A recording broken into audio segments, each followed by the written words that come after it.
Well, welcome back to the channel, ladies and gentlemen. We have some breaking news coming from the United Kingdom as the UK's London Metropolitan Police have now raided two properties and homes belonging to Peter Mandelson, Epstein's former friend. Well, I don't know what's going on with that. And of course, Keir Starmer's former ambassador to the United States. It's not looking too good for the Downing Street team in general. Keir Starmer is fighting for survival. Morgan McSweeney, who is basically the man running the country, Starmer's right-hand man, is still in place. He hasn't been sacked, he hasn't resigned, and the Labour MPs are preparing their move to do a leadership challenge against Keir Starmer. Now, let's talk about what's happened with the police first, and I'm going to get your reaction as well.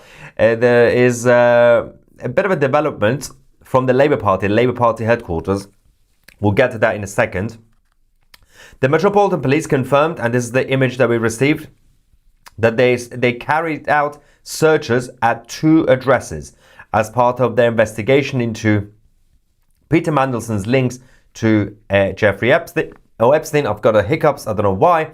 This is going to be the most professional news report you've ever seen. It's going to come back. It's going to come back. Now all I can think about is my hiccups now. Anyway, the police picked up a blue box and a large bag before heading back into the property. Our Tousi TV news team have contacted Lord Mandelson for comments. We still haven't heard from him, and we don't really expect to hear back, but it was the right thing to do to, of course, get in touch to see if there is anything to mention. But the Met Police have released a statement. The Deputy Assistant Commissioner, Hayley Seward of the Met Police, said, "I can confirm that officers from the Met's Central Specialist Crime Team are in the process of carrying out search warrants at two addresses, one in the Wiltshire area and another in the Camden area. The searches are related to an ongoing investigation into misconduct in public office offences involving a 72-year-old man. He has not been arrested yet, and inquiries are ongoing." Now, I can guarantee you at this point, of course, there is a police investigation. You can't really get involved with that. But unofficially, off the record, I can tell you that Mandelson will be arrested. The way it's going, the way the whole investigation is looking right now, not only Keir Starmer as Prime Minister will resign, Morgan McSweeney will get kicked out of Downing Street as Chief Advisor, Mandelson will be arrested, more people will be undermined their positions in public office, especially from the Labour Party, the Labour establishment. But as you can see, the cancellation of Mandelson has already begun. The lobbying firm that Mandelson co-founded himself has now cut all ties with him following this scandal.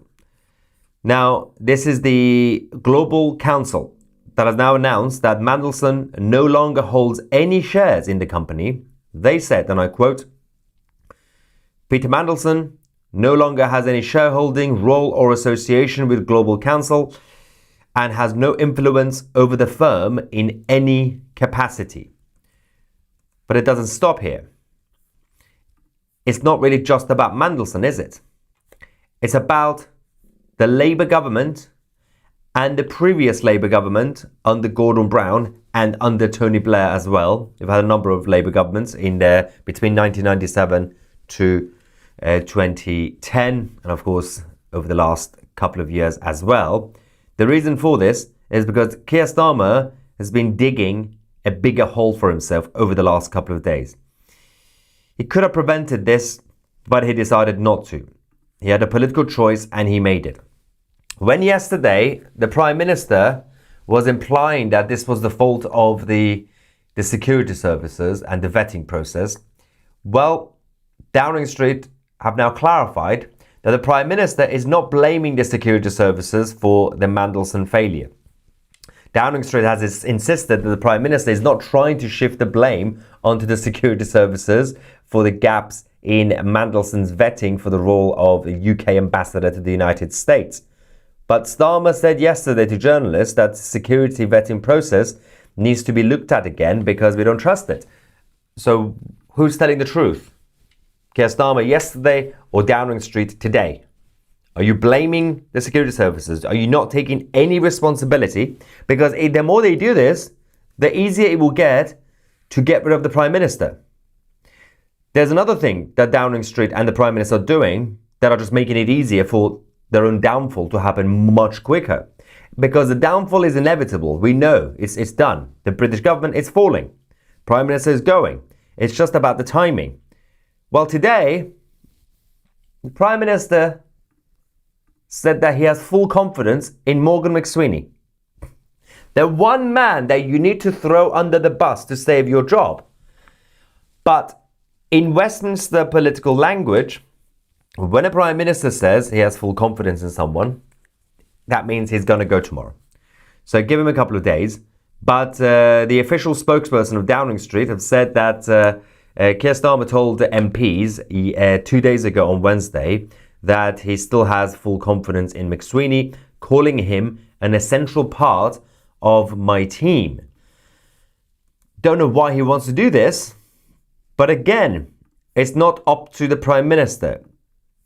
In case you don't know, Prime Ministers are not really in charge in this country on two levels.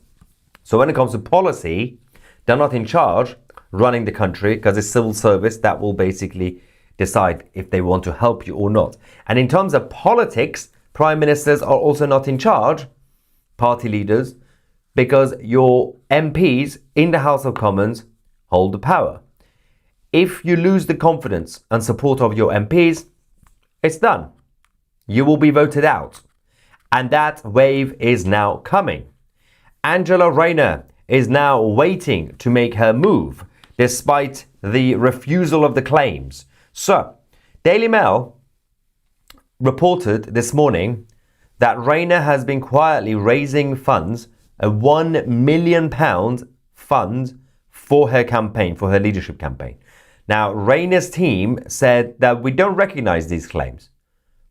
But according to the House of Commons, Parliamentary Transparency, the returns in the House of Commons actually confirm that she accepted a £50,000 donation towards staffing costs before Christmas. Now, in case you don't know how Parliament works in this country, it's not expensive to run an office in the House of Commons because the taxpayers pay for it. So you as an MP, you get your salary, which is about £70,000, £76,000. You also get your expenses, but you get a budget to hire staff for your office. You don't have to pay yourself. But if you want to expand your team, then you're going to need your own money. And this is where the donations are coming from.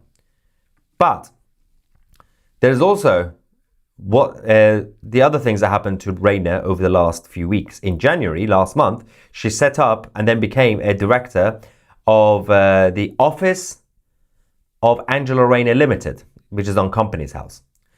Now, the company's name is the Office of Angela Rayner's Limited. Very, very subtle, Angela. And she's also, over the last month, registered with 2 public speaking agencies. So you see what's happening here, right?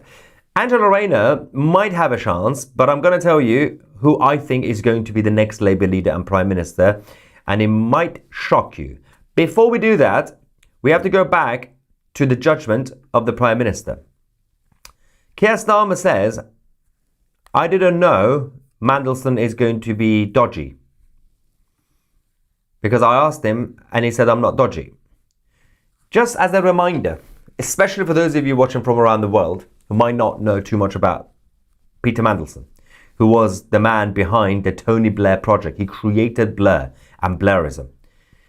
Peter Mandelson was sacked from government in 1998, 1 year into Tony Blair's government, because he received undisclosed personal loan of £373,000. Little bit dodgy.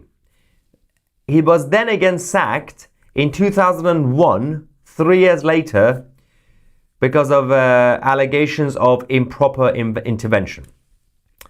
His nickname was the Prince of Darkness. Somehow, Keir Starmer says, how was I supposed to know that Peter Mandelson is a bit dodgy? I wonder how. If only there was a smoking gun. Red flags. But this is not really just about Mandelson. This is not just about the Prime Minister. This is about the British government being compromised for years and years. External elements, foreign actors, including Epstein, had compromised the British government. The evidence is now out. Emails between Mandelson and Epstein discuss Gordon Brown's resignation as Prime Minister and the bailout, if you remember the banking bailout. So, from Mandelson to Epstein, the first was I have faith. Finally got him to go today, as in Gordon Brown. Jeffrey says, I have faith. The value of some chapters in your book should now increase, including the underground walk from number 10 to the Ministry of Defense with GB for a secret late night talk with Libs, the Lib Dems. And then you had this email saying, are you home? Epstein asks. And then Mandelson says, just leaving number 10. We'll call. But before that, Epstein said, sources tell me 500 billion euro bailout almost complete. Peter Mandelson, Epstein, because of Mandelson, Epstein knew about things that were happening before the public, including Gordon Brown's resignation, including the 500 billion euro bailout. But apparently that's okay. That's normal behavior. And the Prime Minister says, how was I supposed to know he was dodgy? Now, Rupert Lowe, independent MP in the House of Commons, was talking about that era. The era of Alistair Campbell, Gordon Brown, Blair and Mandelson, and the destruction of Britain, which started in 1997. I cannot for the life of me understand why Peter Mandelson was appointed as the US ambassador. It didn't make any sense. It's almost a sort of legacy of this Blairite cancer, which is effectively plaguing us now. As you know, I have this picture of the wretched man standing on the doorstep of number 10 with things can only get better blaring out. Well, let me tell you, that period and those four men, Blair, Brown, Campbell and Mandelson, are responsible largely for the destruction of Britain over the last 25 years. And the key point is 25 years, but actually more than that, because it was from 97 to now. The reality is it has been 27 years, right? 27, 28 years. It's not just about that. It's not about what they did at the time. It's about the fact that we have had the same government in the United Kingdom since 1997. It's been the same structure. We changed management, we changed decorations, but it's the same government. And the way they did that, people like Mandelson, people like Blair, was to ensure the full infiltration of the British state. Because the British state runs the country, not the government. Which means that it doesn't matter who the party in power is, it doesn't matter who your ministers are, it doesn't matter who the Prime Minister is. Don't get too excited about change of Prime Ministers or change of parties, because the state has already been decided by these guys. From academia, university campuses, civil service, the police, the cultural institutions, the media, the palace, foreign office, all these institutions, all these bodies, the judiciary, Supreme Court, they have their people in charge. Those people don't change because unlike the United States, we don't have the political power to remove them. If you remove somebody, if you sack someone, you're not in charge of hiring the next person. Who's in charge? The same civil service. So the poison is not just about the destruction that happened between 97 and now, or between 97 to 2010. The government has been the same government. That's why even the Tories, so firstly, people like David Cameron were still closer to that mindset anyway, to that system. But since Cameron, even people like Boris Johnson, they failed, miserably failed, to do anything radical because they're not allowed to. They don't have the power. People like Dominic Cummings, who was Boris Johnson's right-hand man, controversial figure, but he had radical plans. They brought him down. Quiet. Get out. Liz Truss tried. Not in a successful way. They brought her down. You try to go radical, they bring you down. You play the game, you can enjoy Downing Street. You can sit in your office, pretend to be Prime Minister.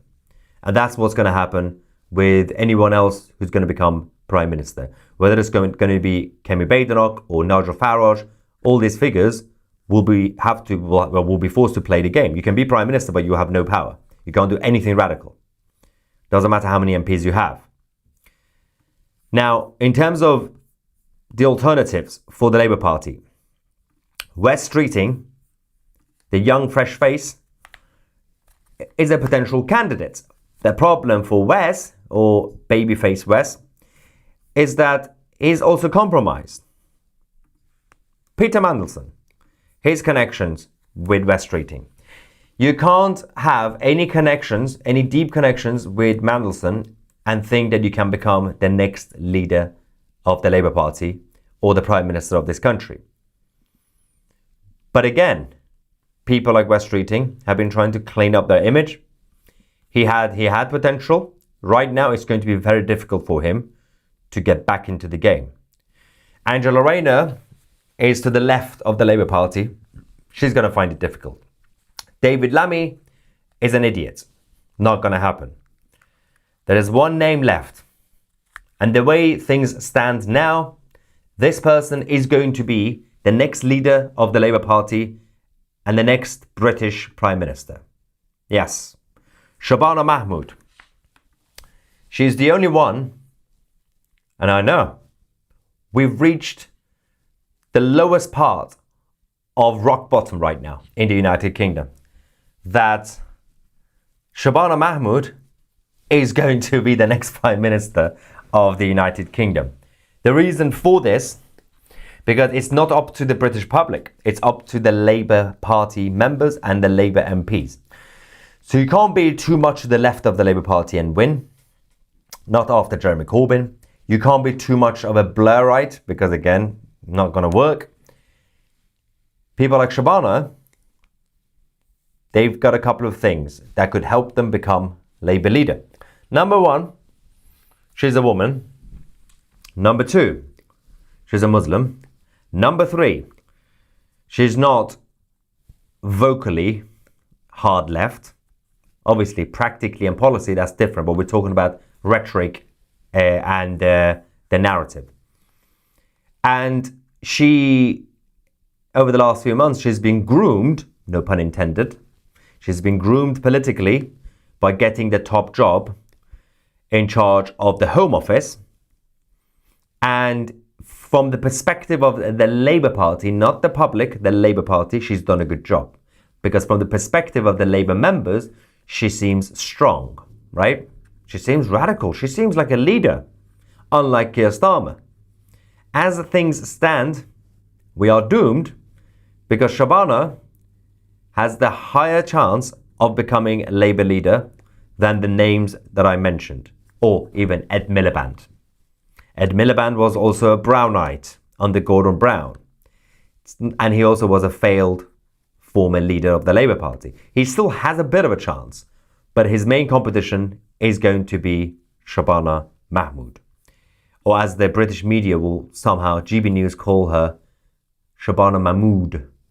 Not really sure why. What is Mahmood? Shabana Mahmood. There's an H. Shabana Mahmood.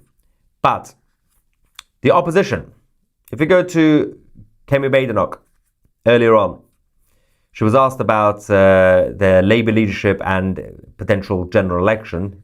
This is what she had to say. Right now, My belief is that there won't be a general election until 2029 because most of those Labour MPs know that they will not be coming back. But they at least have the opportunity to do better. They can pick someone else or force the government to do better rather than putting their heads in the sand. That is what I'm asking them for. She is correct that the Labour MPs are going to try their best not to have a snap election. The only problem with that is it is the same issue that Gordon Brown had in 2007 when Tony Blair left as Prime Minister. Brown becomes Prime Minister, he stays in power for 3 years, then he's forced to call an election because there's no other option, basically, after 5 years. That's the maximum term. But if they call it now, because Brown could have called it in 2007, and actually he could have won, just about. If they call it now, Reform UK are in the lead. They're not, Reform won't get a majority, but it will be a hung parliament. Everybody will be basically equal. Not in terms of seats, in terms of percentage, they'll be equal, roughly speaking. Obviously, a few percentage up and down. As in, no party will get 45%, 42%, anything like that. And but Reform will get most of the MPs in Parliament, so the largest party.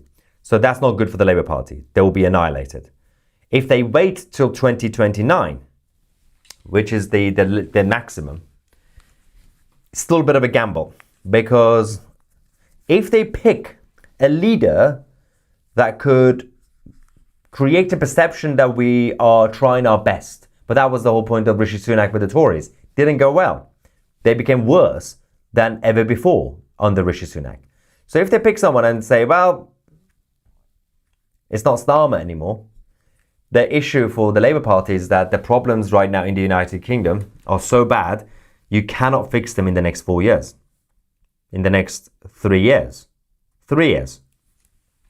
So how can they gamble and wait till 2029 and then fight for the election? Because by that point, you can hope, the Labour Party can hope that Reform UK could implode. And there is a possibility that Reform UK could implode. Back in 1982, a year before the 83 election, SDP were the new party. SDP, third party coming up. Do you know what they were on in terms of the opinion polls? Reform UK are on 30-ish%, right? 28%, 29%, 30%. It's still not even 40. SDP, 1 year before the election in the 80s, were on 50% in the opinion polls. They imploded. Doesn't mean, by the way, that because that happened, Reform UK will implode. But the political parties would gamble on that. Say, let's just hope. Let's hope something happens with Reform so they could implode. They might even get better and better. They might go even higher. They might go on 60%. Unlikely, but you know what I mean. But at the same time, can they take that risk? It's a big risk. Labour MPs are done.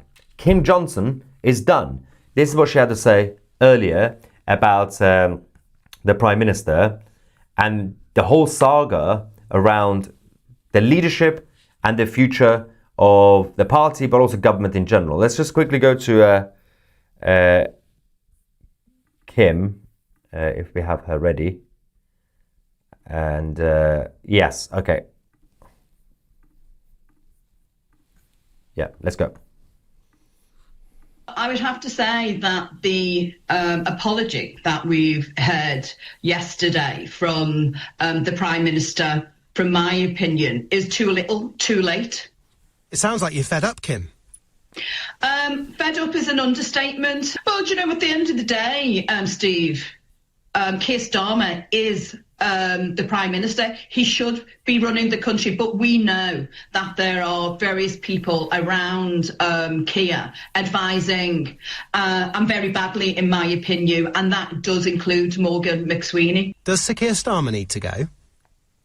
I think he's on the rocks. You know, he's struggling. I think we've catapulted from one crisis to another since our election in 2024, Steve. You know, there's just been one thing after another, the number of U-turns, you know, and I just think, you know, he stood at the dispatch box when Mandelson was appointed and said he had his full support. You know, his leadership and how he makes judgments and decisions needs to be seriously questioned. On the rocks you mentioned there, so what would he need to do to pull himself back in your eyes?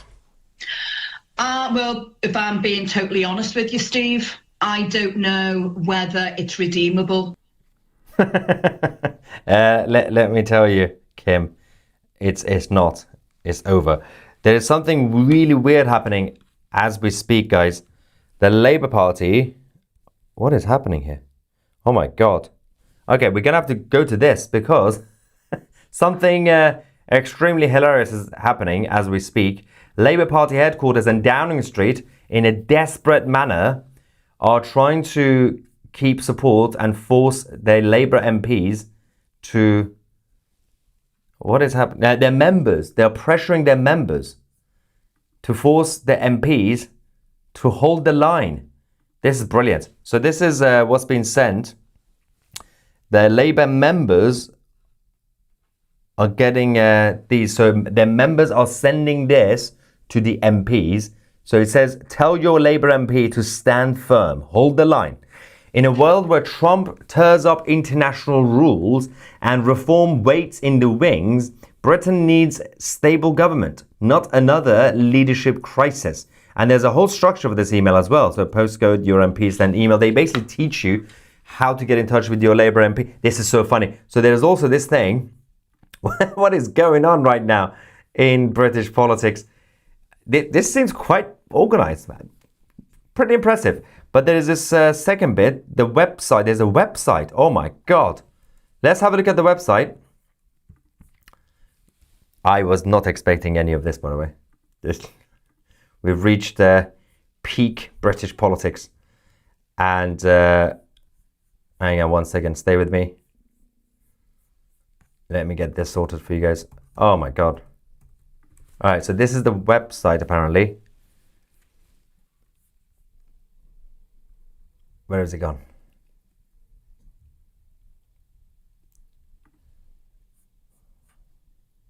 Yeah. Okay. Tell your Labour MP to stand firm, and then you have find your MP. You put your postcode, and hang on, let's go on about. There we go. Britain faces an inflection point with Trump tearing up, that's the same thing they said, international rules, our economy fragile. Hang on. Are you admitting that your government has caused chaos? And the reform waiting to exploit any sign of weakness. The last thing that Britain needs is another leadership crisis driven by media bloodlust and political opportunism. This tool lets you tell your Labour MP directly, support the Prime Minister, oppose the chaos, and focus on governing with seriousness. This is like the IRGC. It's literally like Ali Khamenei sending a message to mass email to the IRGC members to support the government. We don't need foreign interference. What is this? Okay, what is it? Why this matters? The Starmer resignation hands momentum to Farage and reform. It's a little bit too late for that. They already have momentum. Leadership vacuums creates scrambles that benefits the worst actors. Now that sounds like Ali Khamenei. If you get rid of us, there will be a vacuum. Britain's strategic position is already compromised. We cannot afford paralysis. Okay? And the revolving door of prime ministers exhausted the public. We must not recreate it. Well, it should have been your job to pick a better leader instead of Keir Starmer. And then it says, what is this tool for? This enables you to send a direct message to your Labour MPs. This is also a little bit harassment because they are basically allowing members and the general public to just directly harass Labour MPs because you can just directly get in touch with them. And why should I contact my MP? That's a stupid question. MPs listen to their constituents. So, why can I only contact Labour MPs? This campaign is specifically focused on Labour MPs because they hold the power to support or undermine the Prime Minister. Can I edit the email context? This email content is pre-written to ensure a consistent, impactful message. Oh my God, so they won't even let you say what you want to say. It forces you to send the same message that they have already pre-written. Amazing. Will my MP actually read this? Yes, the email goes directly to your MP's official parliamentary email. Hang on, so this isn't even, it's not going to go to the office email that obviously just the staff will get it. This goes to the actual MP's email, which is fun. I mean, most of them don't read their own emails, but it's fine. You will receive a confirmation email with a copy that was sent. Wow. Your data, we do not collect, store, or share your personal data.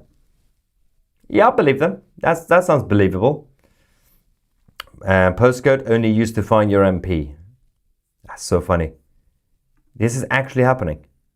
This is the final desperate way to do this. What's going on here?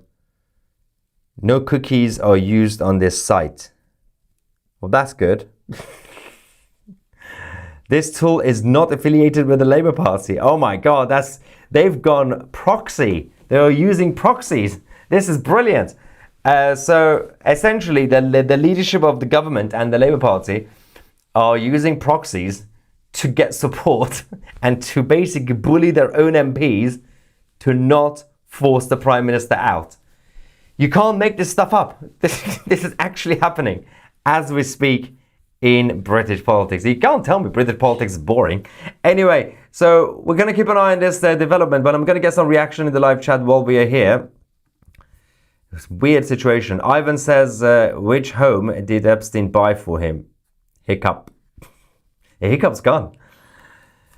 Shona, I knew Mandy was nuts, but in league with the other Dark Lord, Blair, 25 years ago. Yep, he made Blair. Who will get the new Lord Ali wardrobe? General election coming? Well, I think they're going to try their best not to have a snap election, because it's up to the Labour government if they want an election or not. It's not up to us. They call the shots.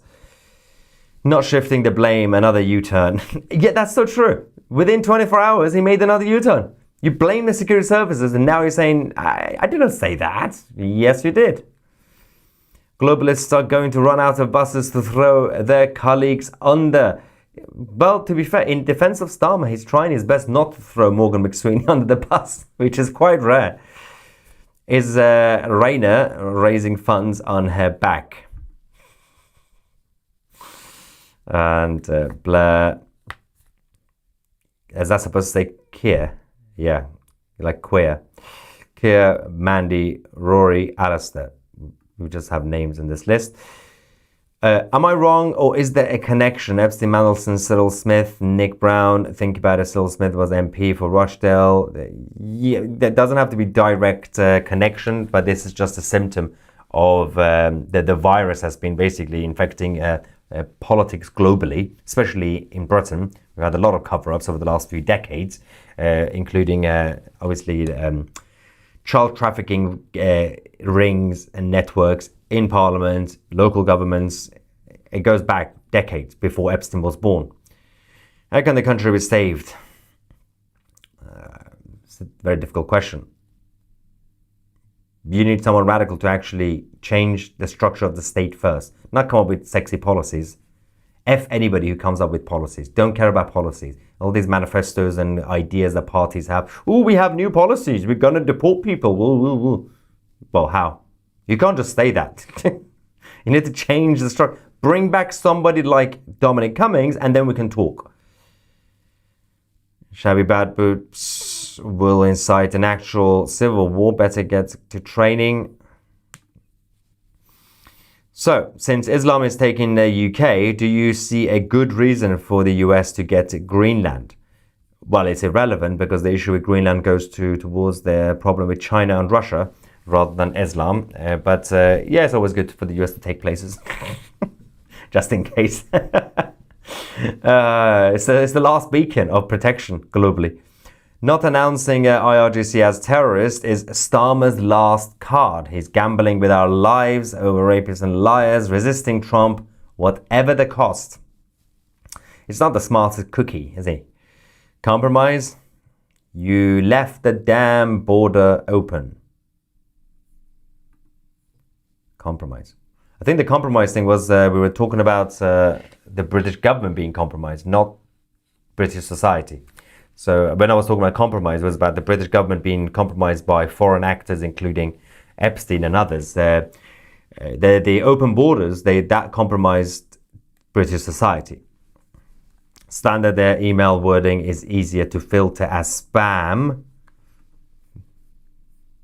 Yeah, what's going to happen if all Labour MPs have to do now is because in your email you can also filter based on, for example, subject line, and any email that has the same subject line, you just ban it. So I don't think this is going to be a big problem, this campaign to basically harass the Labour MPs, because they can just block and filter all the exact same emails. So I'm not really sure if this is good. I don't know. It does actually mean that Labour MPs are smart enough to think about the solution, or they're just going to sit there with all the emails coming in, like, what do I do? It's like the owl in Harry Potter with all the letters from Hogwarts. Oh, how do we stop it? You don't know? Filter the emails. Anyway, there is a big crisis for the Prime Minister. The final countdown has now started. Let's wait for the next leader. The leadership election is going to be absolutely hilarious, with the likes of Ed Miliband, Shabana Mahmood, and maybe West Streeting, Angela Rayner. And if that idiot David Lammy tries to also stand, that would make it even funnier. Anyway, thank you so much for watching. I'm Tousi, and we are the media.